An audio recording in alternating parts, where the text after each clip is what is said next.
Assalamualaikum warahmatullahi wabarakatuh. Perkenalkan, nama saya Rahmat Ramdhani dengan NIM 212111013 dari kelas HES3A. Pada kesempatan kali ini, saya akan memaparkan sebuah materi filsafat hukum Islam yang diambil oleh Bapak Muhammad Hanif dengan pokok bahasan tema paham agama dan asas akhlak. Yang pertama ada konsep agama dalam Islam. Konsep yang terkandung di dalam istilah din secara umum berarti agama, maupun di agama lain din itu juga berarti sebagai agama. Adapun istilah bahasa Inggris yaitu religion yang artinya juga agama. Dalam bahasa Arab, kata din itu berasal dari 3 suku kata ya. Yang pertama ada dal, shin, sama nun. Ad-din yang berarti agama. Di dalam konsep agama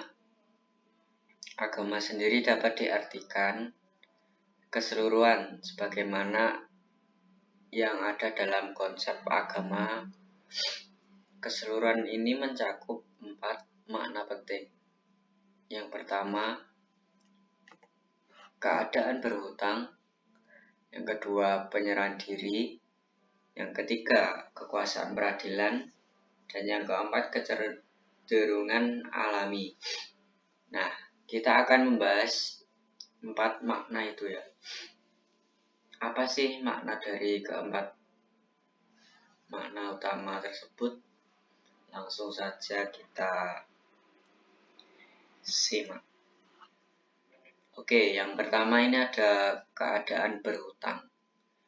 Keadaan berhutang di sini maksudnya jika seseorang berhutang dengan orang, maka orang itu akan menuruti semua persyaratannya serta menuruti segala macam perjanjian antara orang yang dihutangi dengan orang yang menghutangi, sebagaimana dengan Allah dan manusia, di mana Allah menciptakan manusia supaya manusia itu tunduk, taat, serta beribadah kepada Allah Subhanahu wa Ta'ala.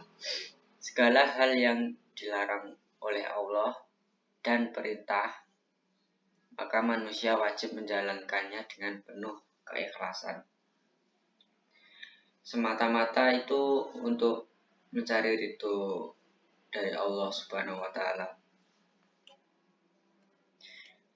Yang kedua ada penyerahan diri. Penyerahan diri ini bisa dikatakan tawakal atau pasrah. Penyerahan diri di sini maksudnya dengan penuh keikhlasan, dengan secara sadar menerima dan pasrah terhadap apa yang Tuhan berikan kepada kita. Agama Islam memiliki arti kepercayaan dan keyakinan. Islam dan juga sekaligus penyerahan diri dalam pengabdian, dan Islam juga merupakan pembenaran oleh hati, pikiran, pengakuan oleh lidah, juga ditunjukkan melalui perbuatan dan amalan. Islam adalah hubungan harmonis yang terjalin antara jiwa dan raga. Ia adalah penyerahan dan kesetiaan serta taat kepada Allah Subhanahu wa Ta'ala. Persaksian dengan sepenuh hati terhadap kebenaran kalimat syahadat dan percaya meyakini Rasul sebagai utusan Allah dan percaya akan segala perintah dan larangan dari Allah Subhanahu wa Ta'ala. Oke, selanjutnya yang ketiga, kekuasaan peradilan. Kekuasaan peradilan ini dapat diartikan ya, ketidakadilan itu sebagai lawan dari keadilan. yang dimana maksudnya menempatkan sesuatu pada tempat yang bukan pada tempatnya adalah salah satu penempatan menyalahgunakan terkurung dari pertengahan atau batas menderita kerugian penyimpangan dari jalan yang benar. Sedangkan kalau kita berdusta itu ya dapat dihitung sebagai perbuatan yang tidak terpuji atau berdosa. Maka secara tidak langsung seseorang tersebut melakukan perbuatan dosa, sehingga Allah pun berhak menghukumnya ya, baik di dunia maupun di akhirat. Oke, selanjutnya ada kecenderungan alami. Maksudnya di sini itu kecenderungan alami itu adalah cara pandang ya, cara pandang Islam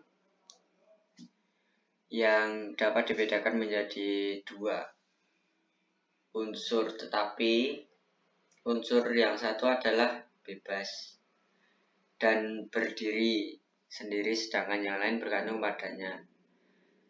Yang satu mutlak, yang satu nisbi. Dengan demikian hanya satu realitas dan kebenaran, semua nilai Islam pada akhirnya hanya berkaitan dengan satu sama lain.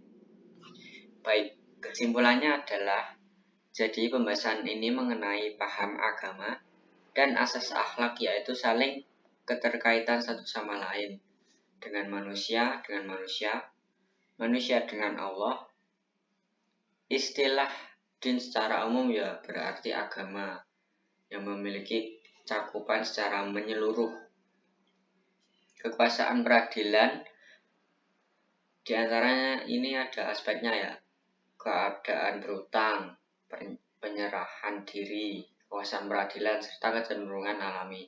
Konsep din ini mengajarkan bahwa manusia tidak bisa hidup tanpa Allah, serta manusia hidup ini semata-mata hanya untuk Allah.